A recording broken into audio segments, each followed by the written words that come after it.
things whose existence you reject demand your attention.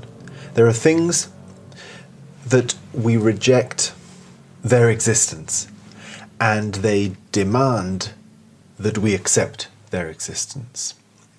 These things aren't always bad. We are used to thinking of these things as bad, like we talk about trauma, right? That traumatic things get hidden, repressed in the unconscious, and we don't want to accept their existence. We don't want to look at them because they are bad. But I think this applies equally to good things. There are good things that we don't want to accept because we can't accept them. We feel they're too good to be true. We feel that we're not worthy for them. There are also good things that we simply don't perceive, and we don't accept either in not perceiving them. What I mean is, for example, seeing good things in very mundane stuff that we're used to. This happens as you meditate. Like, I think that meditation brings this about, psychedelic drugs bring this about, where suddenly very mundane things, you see the good side of things that you would have usually ignored. I would say that there is an aspect of willful ignoring in these cases as well. There is, I think, a part of us that doesn't want to see beauty in the mundane world, because that would make a lot of the structure that we use to sort of feel pity towards ourselves, it would come crashing down. The grass needs to be greener on the other side to justify certain mechanisms our suffering is playing with. So there are all these things we try to ignore. There are good things and bad things that we try to ignore, but they demand our attention. They demand our attention in the sense that the very fact that we're ignoring them is already synonymous with the fact that they are demanding our attention. Jung talks about this. He uses the word the dead often, or ghosts, like the dead want to be heard. There are things that we are not listening to that need to be listened to. Obviously, dreams is a good example, right? Things that we're not accepting in our waking life will haunt us in our dreams. It will haunt us in the kind of people that we meet, because we will keep projecting, like the network of projections that we are in will mean that we will very often be in the same kind of environment and with the same kind of people. This is a very interesting thing. Like, you can, or at least this has been my experience, I think other people probably feel a similar thing, where you can move to a different city, you can move to a different school, you can move to a different place and be surrounded by a whole new set of people and environments and situations. And after a while, you will end up constellating the same kind of an environment that you always do, if you are still in the same habitual patterns that you always have been.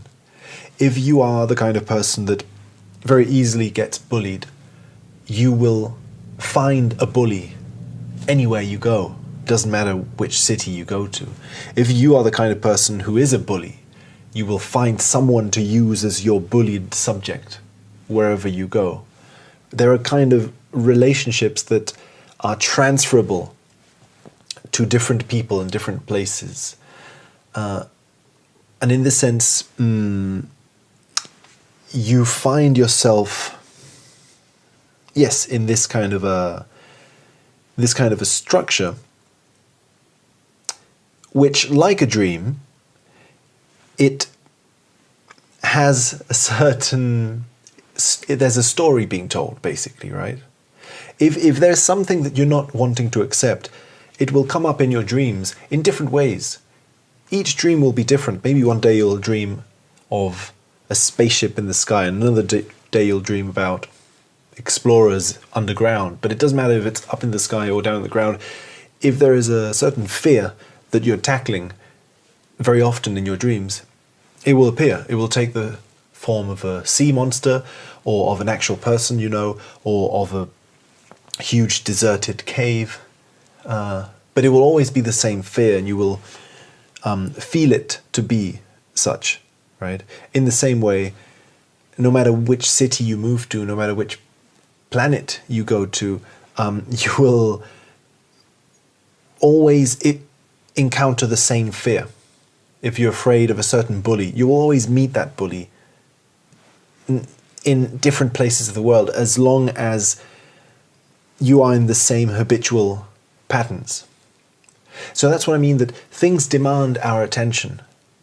You can try to ignore something, but the more you ignore it, the more it'll come in your face. If you try to ignore all these things and run to a cabin in the woods and just live there and sort of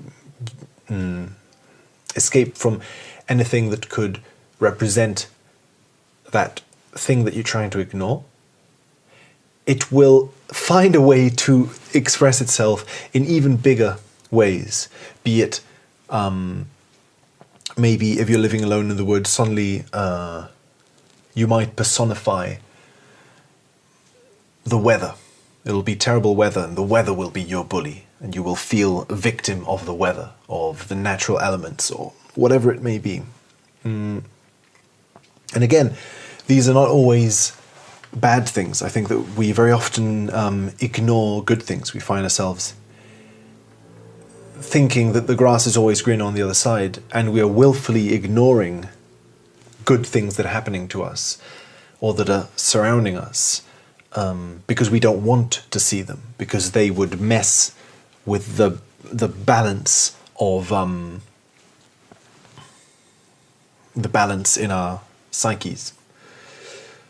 So why do these things constantly demand your attention? Why? What is this persistence? I think it's because it's an issue of attachment. Reality is changing all the time. Right? Everything is in motion, everything is in change to some extent.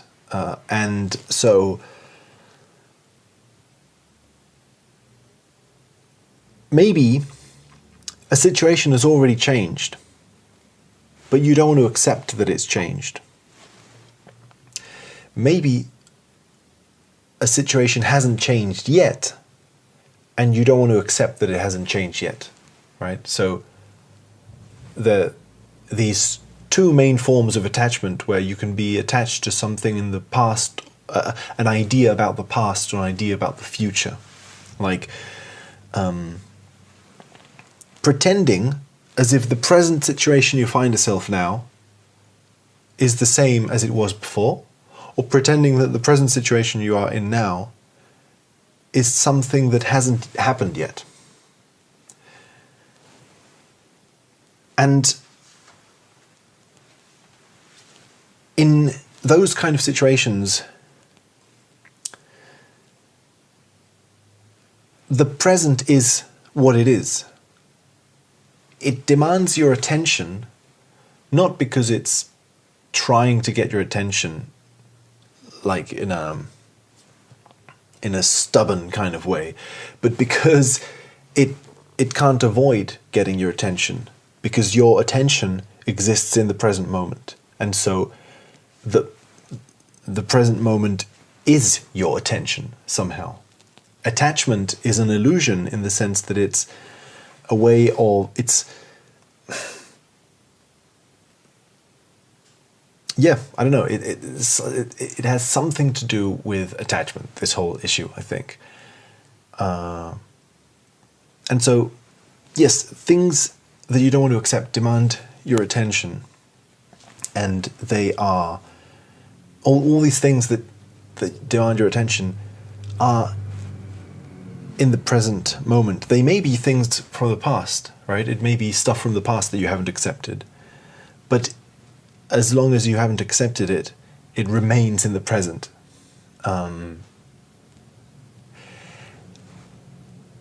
And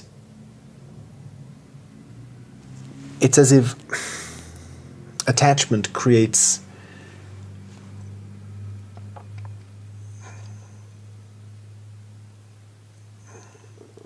these sort of layers of habit, I'm tempted to say, that habitual patterns of behavior, like I was saying with bullying, for example, that no matter where you go, you will always find yourself in the same situation, or even in neutral or positive senses, that you'll always sort of make the same kind of acquaintances, or you'll always sort of attract the same kind of situations where it's a habit you're in. And similar to like recurring dreams, for example, or dreams in general, I think that there is a recurring element to dreams in general. As I was saying before, dreams recur thematically as long as there is stuff that you're not accepting, that you're not seeing. They will recur, they will repeat, right? The same fear will appear again and again and again until you see it, until you accept it as such and sort of integrate it in some way. So waking life too recurs, it repeats. You find yourself in the same situations again and again, and these situations are thematic. They repeat the same things that you're not wanting to look at or see. Maybe what we call synchronicity is simply the having a relationship with these kind of recurring patterns, with these habits in your life, so that these habits can, because a habit is an attachment in a sense. It's a time loop that's kind of stuck in time. Time is ever flowing, ever changing, but it's as if there are certain moments in time that you want to hold on to, and you don't want them to change. And again, as Freud shows, these can be negative things. You don't necessarily have to want to hold on to good things. Sometimes we want to hold on to negative things because they justify certain ways in which we feel maybe more comfortable not having to accept our responsibility, or, you know, there are all sorts of weird mechanisms that could make you want to feel attachment to something both negative and positive. And when I say want to feel attachment, it sounds as if it's a conscious decision you make. I don't think it's as conscious as all that. These are sort of very deeply unconscious habits and patterns that you are in. You haven't chosen to be in them. You find yourself in these like karmic loops. And so to